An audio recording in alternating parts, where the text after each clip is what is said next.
శ్రీ మహావిష్ణువు ధరించిన విశిష్టమైన అవతారాలలో హయగ్రీవ అవతారం ఒకటి. జ్ఞానానికి, విద్యకు, వేదాలకు అధిపతిగా పూజింపబడుతోంది. ఈ రూపంలో స్వామి గుర్రపు ముఖం మరియు మానవ శరీరాన్ని కలిగి ఉంటారు. అసలు హయగ్రీవ అవతారం కథ ఏమిటో ఇప్పుడు మనం తెలుసుకుందాం. ఒకసారి మహావిష్ణువు 10,000 సంవత్సరాల పాటు దానవులతో భీకర యుద్ధం చేసి బాగా అలసిపోయారు. శత్రువులను సంహరించి రణరంగంలోనే ఎక్కుపెట్టిన ధనస్సు కింది కొన నేలకి ఆనించి, పైకొనని తన గడ్డానికి ఆనించి నిలబడి నిద్రపోయారు. ఆ విధంగా చాలా కాలం గడిచింది. ఒక యజ్ఞం చేయటానికి సంకల్పించిన దేవతలు బ్రహ్మదేవుణ్ణి, పరమేశ్వరుణ్ణి వెంటబెట్టుకుని వెళుతూ యజ్ఞపురుషుడైన విష్ణువు దగ్గరికి వచ్చారు.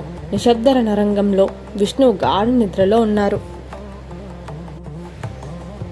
ఆయనని మేల్కొల్పటానికి బ్రహ్మదేవుడు ఒక చెదపురుగుని సృష్టించారు. ఆ వెంటనే చెదపురుగు నేల మీద ఆనించి ఉన్న ధనస్సుని చివర కొన కొరికింది. అల్లతాడు తెగింది. ధనస్సుపై కొనకి ఆనించిన మహావిష్ణువు తల తెగి ఎక్కడో పడిపోయింది.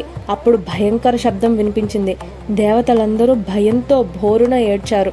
గజగజ వణికిపోతున్నారు. అప్పుడు బృహస్పతి వచ్చి దేవతలను ఓదార్చారు. ఈలోపు బ్రహ్మదేవుడు, దేవతలారా, విచారాన్ని విడిచిపెట్టి పరాశక్తిని ప్రార్థించండి, ఆమె తప్పకుండా సరైన దారి చూపిస్తుంది అన్నారు. ఆయన 4 ముఖాల నుంచి వేదాలను జగన్మాతని స్తుతించాయి. ఆమె ప్రసన్నురాలైంది. నాయనలారా, ఈ లోకంలో కారణం లేకుండా ఏ పని జరగదు. మహావిష్ణువు శిరస్సు ఇలా కావడానికి కూడా ఒక కారణం ఉంది. ఒకనాడు మహావిష్ణువు తన దేవేరి అయిన మహాలక్ష్మి మొహం చూసి వెటకారంగా నవ్వారు. ఆ నవ్వు చూసిన మహాలక్ష్మికి పట్టరని కోపం వచ్చేసింది. నా మొహాన్ని చూసి నవ్వావు కదా, ఏ అందమైన నీ మొహాన్ని చూసి మిడిసిపడుతున్నావో, ఆ నీ శిరస్సు తెగి పడిపోవుగాక అని భర్తని భయంకరంగా శపించింది. ఆ శాపం కారణంగానే మహావిష్ణువు శిరస్సు ఇప్పుడు ఉప్పు సముద్రంలో పడిపోయింది. అయితే ఈ విషయంలో మరో కారణం కూడా ఉంది అంది మహాశక్తి. అదేంటో చెప్పమని దేవతలు అడిగారు.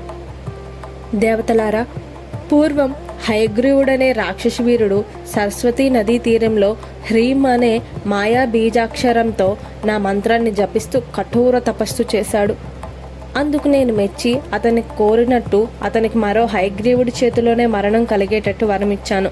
అందువల్ల ఆ దానవుణ్ణి చంపటానికి మరో హయగ్రీవుడు ముల్లోకాల్లో లేడు. మీరిప్పుడు ఒక అందమైన గుర్రం తలని తెచ్చి దేవశిల్పి సహకారంతో ఆ తలని మహావిష్ణువు మొండానికి అతికించండి.